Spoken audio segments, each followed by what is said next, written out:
So for this activity, I chose to do the first question, which was the ego booster and ego buster question.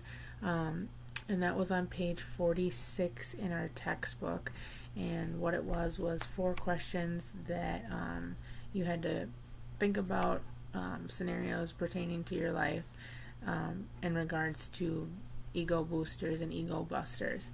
And it was quite interesting because it really made me think about scenarios that I thought were ego boosters but really could have been portrayed as ego busters. So the first question was, who has been an ego booster in your life? Which, who has made you feel accepted and worthwhile and loved and important. And as cliche as it is, obviously my mom would be probably my biggest ego booster in my life.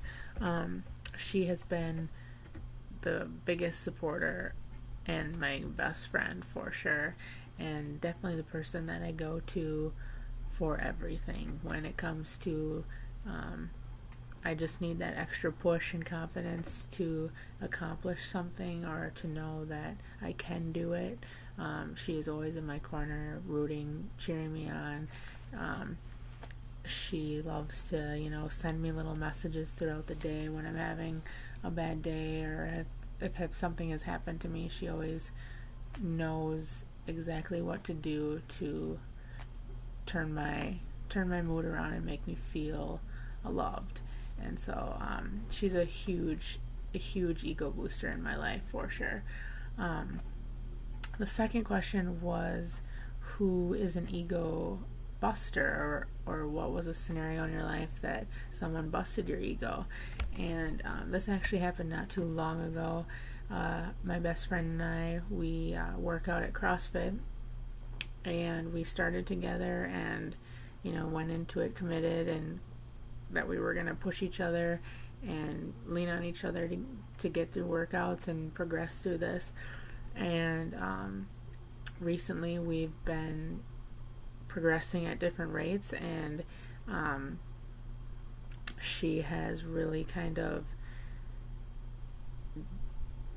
downgraded my abilities. And so recently we were doing some heavy weights, and I chose to do a heavier weight than she was doing, and she made some comments that like, oh, good luck with that, or like, I don't know why you're gonna do that, like it's gonna take you forever.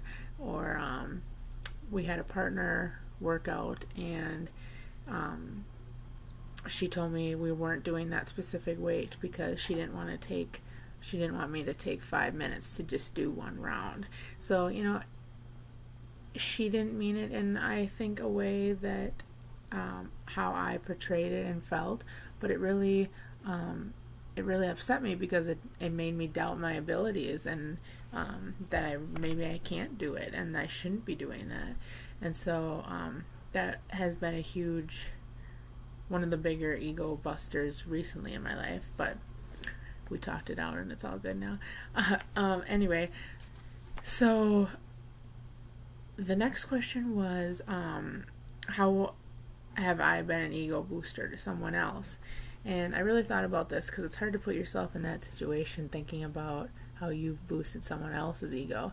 And what really kept playing back to my mind is, in my current position, at work, sometimes have to sit with patients that are suicidal and need supervision 24 hours the whole time they're in the hospital. And I had a patient that was my age and was in the hospital because of suicide attempt, and we sat up for my whole shift and just talked about life and processed through a bunch of emotions that this person was feeling. And I really emphasized that they weren't alone, and that there's help, and that there is a bright side, and that things can look up from here. And they actually ended up sending my boss a letter after they were discharged saying that they were getting the help and that things were looking up because of me. So that was a really cool moment for me because I knew that that little gesture that I decided to just, sit up and talk with them ended up making them feel appreciated and important. And the last question on the post was, when was I an ego buster?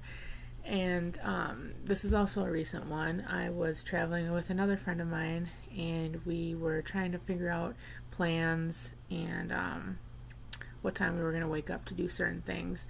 And I told her, I said, well, you're the crabby one that gets crabby if we wake up early and you don't get enough sleep. And I was coming from a point of total sarcasm, thought she totally knew that I was not serious and that it wasn't a big deal. Well, that whole day she reflected on that statement and sat on it and came up with more scenarios in her head about that one statement that I said. And the next day she confronted me about it and told me that it really upset her and that it was a spiral of thoughts in her head that, stemmed from me making that one comment. So I think that is a good description of reflected appraisal that's talked about in our textbook. She reflected on that comment all day, and she realized that luckily that wasn't true and that she needed to talk to me about it. And, we talked it out and we got on the same page, but it's kind of interesting that, a comment just like that can really make someone upset. And so you really have to think about what you say before you say it. So that was an eye-opener for me. So those were the 4 questions that we had talked about. And one of the key terms in the reading was social comparison. And that is the definition of evaluating ourselves in terms of how we compare with others. And I think that in my second example that I talked about with my friend and I working out, that's a prime example of social comparison. She was comparing herself to me in regards to our abilities to working out, which made her feel inferior to me, which then caused me to feel a ego buster because she was upset with herself. And so it really is just a circle of events that you just have to communicate properly and really reflect on yourself before you make comments or say certain things. Like this chapter talked about self-concept is a huge thing, and I think that has a huge part in our egos. And so this assignment was kind of interesting to me. So now that I've spoke for 8 minutes, I hope that you enjoyed it. Thank you.